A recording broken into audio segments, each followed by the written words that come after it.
All righty, after a little miniature bye week thing, and Dan Quinn decided to tell us a little something, it's time for us to have a podcast.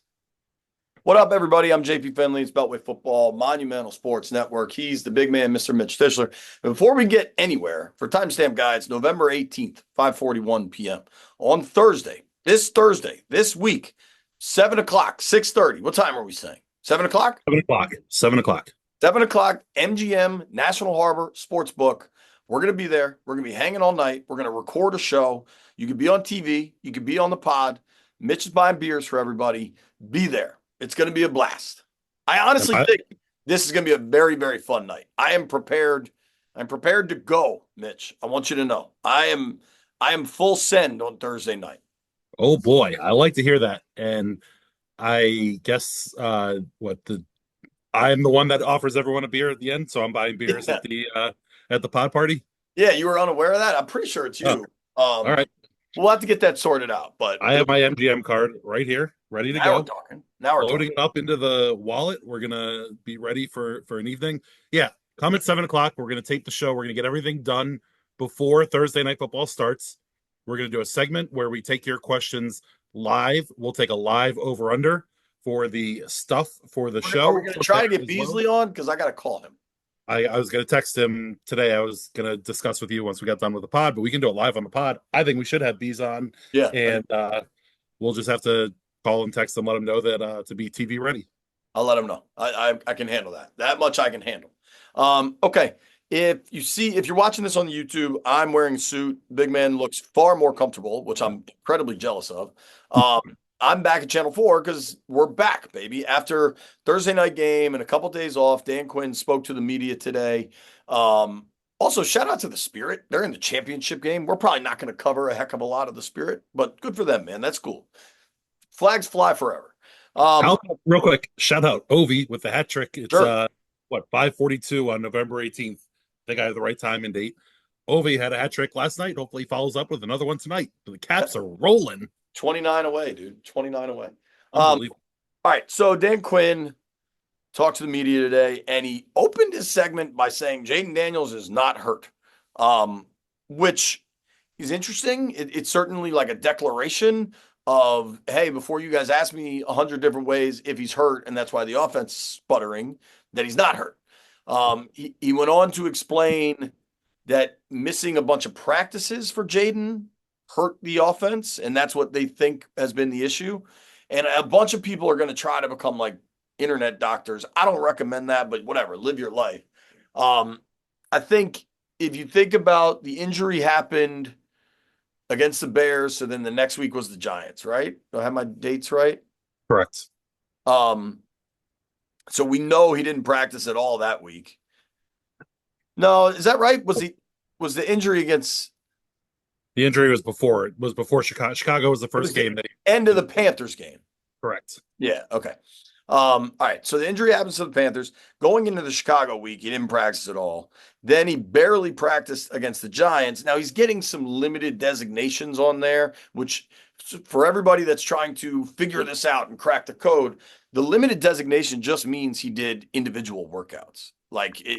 And for quarterbacks that kind of exist in their own bubble, an individual workout could mean he threw four passes. Like, I don't think anybody violated the NFL injury code with this. I don't know if you've seen that on social, but I've gotten a lot of questions. So that gets you to Bears and Giants. Then the week between the Steelers and the Eagles was a short week with all walkthroughs anyway. Like, it's just been disjointed, and I think Quinn is probably trying to be overly simplistic by saying he thinks the offense will get back going because of practice time, but maybe. Listen, He's got to hope so. I think it was noteworthy that he said, and we'll play Dan Quinn in full at the end of this pod, but he says, I want to first start off by saying clearly and honestly, Jaden is not injured right now, but we did lose valuable practice time with him. You'll hear the rest from Dan at the end of this podcast. I think the right now is a very important distinction because as much as they tried to tell us that, he was okay and that he was able to play and he wasn't limited and the offense wasn't limited, our eyes can all tell us something different. We saw what it looked like on the field. You could tell the first couple hits that he took against the Bears were You could see him kind of wince against them. Obviously, he wasn't right in that Steelers game, or in that, particularly maybe in that Eagles game. That hit was a month ago, October 20th.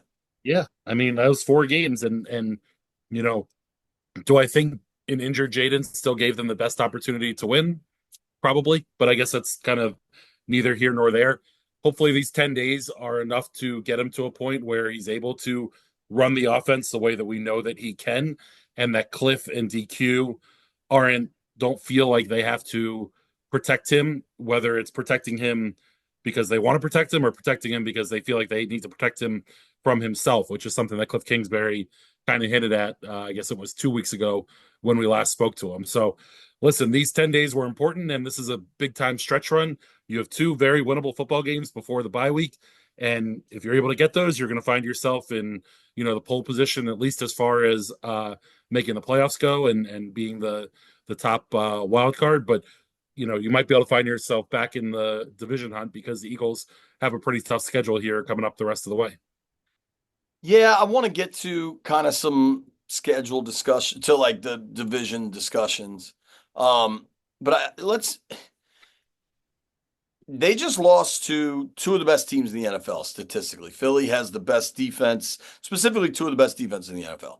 Philly has the top defense in the league in total yards allowed. The Steelers are like eighth in that category. If you're looking at points allowed per game, the Steelers are second. The Eagles are sixth. Like these were two really good defenses that both, I think, had linebackers to spy on Jaden. Oh, I'm doing my weird thumbs up thing. Thumbs up it. Yeah. Yeah. They had the linebackers to spy on Jaden in Queen and then Dean, and probably got him kind of beat up. Like I think our eye test has been saying he doesn't look quite right. The offensive line's been beat to hell for both the last couple of weeks, and I think that was a factor in both those games. So I land at this position where what Washington has done all year is beat up on bad teams. They got a bad team coming to town. And if you want to get alarmed because it's Dallas and it's an NFC East game, you can. But like we talk about putting pins in it and tabling conversations, right? That's our our business the little snippets of business talk we hear around the office. That's us stealing from the vernacular, trying to sound like consultants. I want to pin and table all of and dude, the questions, if they go out and win Sunday, I'm cool for a while. I don't have a lot of questions about Jaden's health, if Jaden's hit a rookie wall, about Kingsbury in the second half of seasons. Like, if you go out and you win Wednesday and the offense looks good and you're converting a lot of third downs and you're winning time of possession, the things they did when they were on their win streak, the things they did when they got out to the hot start was dominate time of possession, convert on third down, stay on the field. Jaden super accurate, right? Like if you get back to that, I don't have any questions. But like if you get to Sunday evening and things go differently, and I don't mean to sound alarm or panic, but dude, this is week 12 in the NFL. You got to win games. And as long as Sunday goes cool. I don't have a whole bunch of questions. But if it doesn't, I think it's pretty interesting. Cowboys play the Texans tonight. It'll be interesting to see what happens in that football game, and obviously will affect where we go.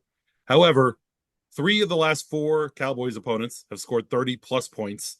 Right. The Falcons scored 27, which were the only ones that didn't get up and score more points. Now, before that, the Cowboys beat the Steelers. They played the Ravens very before the Dak injury, though. But this was all before the Dak injury, and the defense is getting some bodies back. But listen, we can be very realistic about where this Cowboys team is right now. Dak's on IR. Cooper Rush takes me back to the days of remember Ben DiNucci, right? Starting for them. This is not a football team that should be able to beat the Commanders in any way, shape, or form. And it's a division game and it's Cowboys Commanders. Anything can happen. But as far as the talk this week about the league catching up to Cliff and Jaden rookie wall, the stuff that you were talking about, as much as it makes for really good, and no offense if you did this on your radio show, so I'm not taking shots. No, we have not. I know others have. We are right. Like, I just don't. I think it's premature. I think it's great radio fodder to or fan fodder to discuss, and it's a quiet weekend, a long quiet weekend, so there was time to, you know, dissect and break down and think about where where folks are at. But as I look at it, there's very reasonable, and maybe they're excuses, but very reasonable excuses for every team, every game that this offense hasn't performed well in. And until we get to a point where, you know, B Rob is healthy and playing, we're confident that Jayden is at least moving around and able to throw the ball as we've seen him throw the ball. And if that's the case, and the offense continues the red zone struggles, continues the third down struggles, continues to fail to be able to keep it at reasonable down and distances, similar to what you were saying, I don't think it's time to throw up the alarm bells yet. Now, this Cowboys game, I think, is a is a very real barometer to how Well, healthy Jayden is and where this offense can be. I agree. And on Thursday we'll do our Cowboys preview, so we don't need to get like too deep specifically.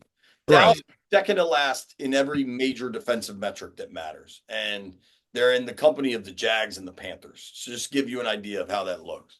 Um, I find the timing of the Jayden isn't hurt thing kind of interesting. I appreciate DQ. After the Eagles game, he just came out and addressed the 4th and 2 where they went for it because he knew he was going to get asked a million different ways. I think this Jayden question was going to come up a couple different ways, so he just addressed it. Like, I applaud that, right? It's interesting, and he even said, he's like, I'm not trying to use this as a crutch or whatever. Or he said, maybe it sounds like a broken record, but he's like convinced that increased practice time is going to change things offensively. I don't know how convinced I am, but maybe he's not allowed to get up there and say, we played 2 games in 5 days against 2 top 5 defenses and our O line was beat to hell, right? Like maybe he just can't say that. So he's just going to talk about practice time because probably part of that practice time conversation is Wiley didn't practice, Biotish didn't practice, Coleman missed a little bit, then Lucas has missed time. Like the practice time conversation may not be only about Jayden, right? Still, I don't know that there is an answer, but I hope inside the building, the clunky offense that's now been going on a couple of weeks, I hope there is more of a plan or an assessment of it than, yeah, we just need more practice time. They don't have to tell us. That's fine. You could have your forward facing reason, but like, I hope you got something. Yeah, I totally agree. And 2 weeks ago when we got a chance to talk to Cliff and DQ, I asked about the run game and kind of the difference between having B Rob there and no B Rob. And obviously he's an important piece to this offense. We've seen how important of a piece to the offense is, but he's a very good player, but he's not, prime Emmett Smith, Right. Adrian, Peterson, any of these other, all-time great running backs where there's should be that big of a drop off from B Rob to the next level. And as you talked about the internal discussions about how to make this offense work, it has to also center around how to get this running game back on track. Because when they're running for I think Jayden's a big part of that. Jayden is absolutely a big part of it. And, it's chicken or the egg. I don't know which one is which, but I think getting B Rob going should open up the edges a little bit for Jayden. Getting Jayden going on the edges will open up the middle for B Rob a little bit. It's we talk about they talk about complementary football all the time. You can break that down into smaller subsections, and certainly within the run game, you got to find a way to get both of those guys going.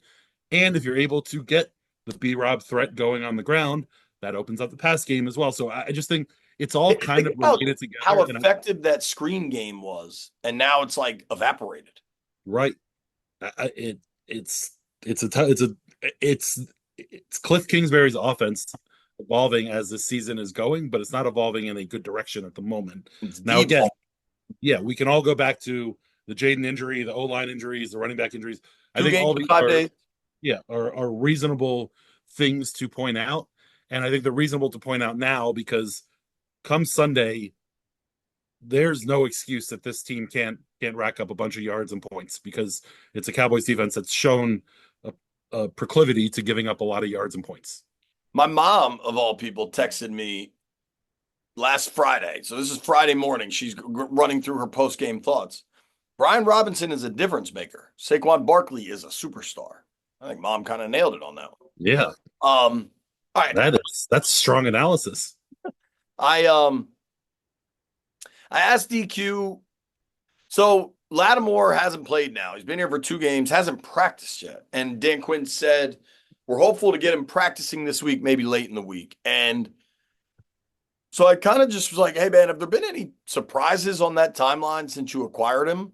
Just because it's now starting to linger. And Quinn said no, he was never going to be a plug and play guy, and we don't want to get him out there until he's all the way out there.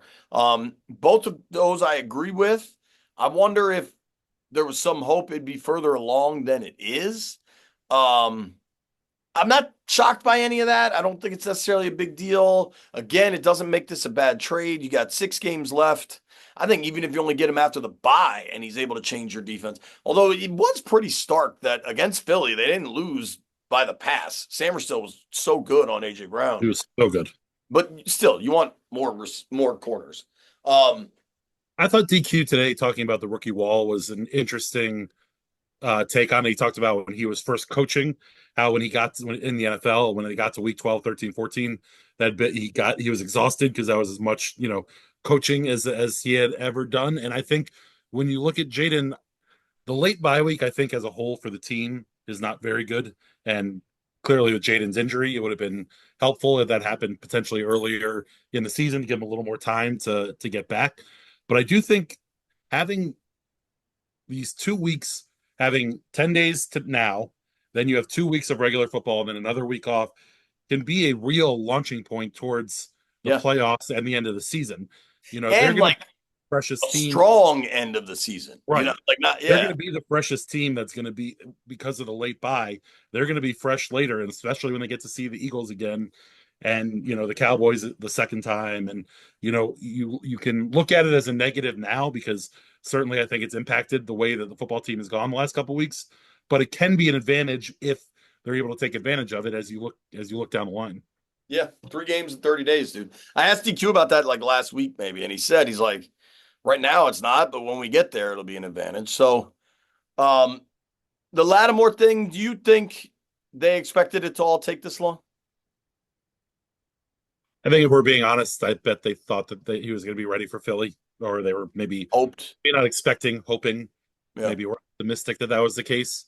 But Uh, now at this point, if he's not ready to go against the Cowboys, I don't know that I might let him sit yeah. against the Titans, get through the bye week, get to the back end of the season when it's going to really matter. Unless, if he's ready to go against the Cowboys, play him. But if he's 50-50 there, and then you look at the Titans game, I you want to manage this thing. And if you really are signing him because you want, that bump when you get to the back end in the playoffs, there's don't rush him out there at this point.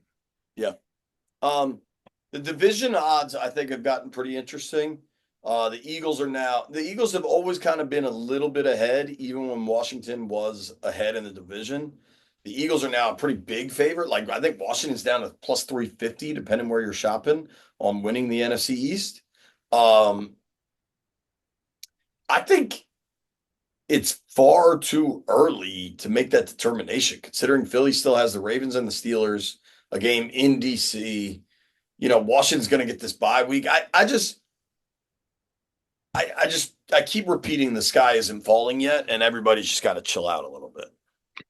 Yeah, I mean, listen, they're a game and a half back, but two back in the loss column to the Eagles. Yeah. If we're realistic about how this Eagles And schedule a head to head. right, and a head to head. They have the Rams at home. No, the Rams is there. Oh, I'm sorry, the Rams is in LA on Yeah. Sunday night. They have the Ravens in Baltimore. Panthers at home, probably a win. Steelers at home, we'll call it a 50-50 shot. They play at Washington, then Cowboys and Giants to finish it off there. Yeah. You're looking at probably worst case scenario, a 3-3, a 3-4 finish, but probably closer to a 4-3 finish, which would mean I understand the odds. yeah, I'm just saying that like means the Commanders with their 6 games left have to go 5-1 with a win, or 5-2 with a win over the Eagles. they only have 6 left. Five and five 5-1 with a win over the Eagles. Yeah. I'm not saying I expect it to happen. I just think it's premature to call the fight. And Oh yeah, like people are in a hurry to do so. Like stuff can change week to week. Like it's just Philly was a mess 6 weeks ago. Like the Right. coach was fist fighting Browns fans on the sideline. Um, I don't have a lot more outside of a funny story to tell you, but I don't know if you have a lot more. Only other thing I was gonna, as much as we can talk about the division with the Eagles, trying to catch the Eagles, who are whatever a game and a half, two up in the loss column. You know, the other the other wild card teams you're looking at right now, you're gonna have the winner, obviously, of the West, the North, and the South. And then the Vikings and Packers. The Vikings are 8-2. Packers are 7-3. Commanders are 7-4. After that, the Cardinals are in first in the West at 6-4. The Falcons are first in the South at 6-5. There's a little bit of breathing room there. You almost have the top. You almost have the playoff. You pretty much know who the playoff teams are going to be in the NFC outside of who wins the NFC West and the NFC South. Now, See, it's I not to say it's a disagree. guarantee. I disagree because the Vikings and the Packs are like, unless you don't think the Niners can go on a run. I do, And but I think maybe they can. if the Niners go on a run, they're probably going to win the West, I would think. And then you're talking about the Cardinals, who I guess are a game back of the Commanders, but are behind in the head to head. Yeah, I mean, I think if you look at the Commanders to make the playoffs, those odds are still overwhelmingly high. Like Yeah, I think they're going to the playoffs barring some truly unforeseen collapse. I just I don't know this, but if you don't think they're winning the East, I think the Vikings and the Packers are legitimate. So I think they maybe are. There's good separation for the 7 seed, but like that's what I was saying. That's where I was going with it. Not that nothing's a given, but there is some separation there, and you do have a little bit of breathing room. You need to take care of business and win the games you're going to right. win. Otherwise, you're not making the playoffs. But as much as if you're somebody who thinks the division is out of reach because the Eagles are a game and a half up, then you almost have to think that the Commanders as a seventh playoff spot is tough to pass because they're at least a game and a half up on every other team that they'd be fighting there. Game and a Yeah, I half mean, being they have the head to head over the Cardinals. right. I think if you look at the odds, they're all like depending on the shop you look at, whatever, but even on like NFL.com, as the 7 seed, the Commanders have a 81% chance of just making the playoffs. The Yeah. the Rams are the team right behind them with a 14%. And so like some of that ability to win the NFC West is baked into that, like there's there doesn't seem to be a true wild card challenger to the group of Vikings, Packers, Skins. Now, things can change. We're about 2/3 of the way into the year. All right, you Yeah. want to hear something funny? Yeah. Let's hear something funny. So the kids had a bake sale at school, but we only found out about it like when I'm driving them to school, and it requires two single-dollar bills to get a treat, right? So I all of a sudden I needed four single-dollar bills, which I just don't have. Um, and so, but it's Monday, Wednesday, Friday. So I'm like, girls, Wednesday, I'll take care of you. I'll make sure I get the dollar bills. You can buy your cookie or Rice Krispie treat, whatever. And the little one was fine. And Shelby was like, yeah. Shelby was like weirdly squirrely about it. So I picked them up from school on Monday afternoon. And there's like the big sale sign, whatever. And my little one asked me about, Wednesday, can she have $2? And I was like, yes, no problem. I'm on top of it. And Shelby's like, well, Daddy, what if I earned money that I used to buy a treat? And I'm like, what? She's like, yeah, somebody owed me money. I was like, who owed you money? And she goes on to tell me that so Saturday at our pool was the polar bear plunge where they don't drain the water till around this time of the year and it's cold as hell and everybody jumps in and some people swim across to the side. And I did it. Both my girls did it. Bennett did it. Like it was a good crew, right? Um, Shelby, I came to find out, had bet one of her little friends $2 that she could swim all the way across the pool and back during the polar bear plunge. And she won the bet, obviously. And she then, so she's like, well, yeah. And I'm not going to say the little girl's name, but Yeah. uh, Oh, she's like, yeah. So, she had the $2. So she gave it to me. And I was like, well, she give it to you or you take it? And she's like, what do you mean? And I'm pretty sure this other girl, her parents were just responsible and gave her the $2 for the bake sale. And Shelby just took it because she swam in the polar bear plunge. And part of me's kind of proud of her, but part of me is a little bit like, shouldn't we share with our friends, buy her a cookie? I, You're I the as person I thought to share this story with. My I 9-year-old betting.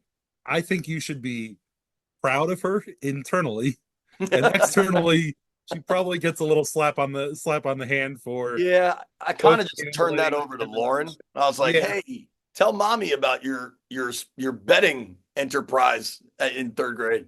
Listen, well, you do plenty of gambling, and so I'm sure she, hears. I was thinking about that. Like, Generally, probably just hears kind of conversation about it, which is why she might know about it. I'll tell you what, age 9, you have her in, she's taking the golf lessons, right? I mean, it's only a matter of time before she's playing, bingo, bango, bongo, or yeah, pins out or there whatever on calling the golf wolf. course. Yeah. So, $30 Nassau auto presses. as can you imagine a 9-year-old auto press in a Nassau? That made me laugh. I am quite proud of her, but that made me laugh. And if it was my own daughter, I don't know that I would love it. But being that it's your daughter and the two of us can laugh about it, I think it's fantastic. I I just feel bad for her friend who I'm pretty sure brought $2 to get a cookie or whatever, and instead had to pay her bookie. You know what I mean? No I cookie, mean, money we for the listen. bookie. We do it on the golf course all the time. Like, when you lose a bet, you pay up. Like, you Pay bring the up. kid. Hey, I look, mean, that girl should not have made the bet if she didn't want to pay up that $2 for Shelby back and forth. little girl's lucky Shelby's not charging a vig, if you ask me. She's lucky that But she if didn't Shelby's call, like, hey, it's 2.25 and it jumps up a nickel every day you're late. or hey, it's 2.25, and Uncle Mitch is going to come find you if you don't pay. That's when you start getting worried. All right. Here comes Dan Quinn.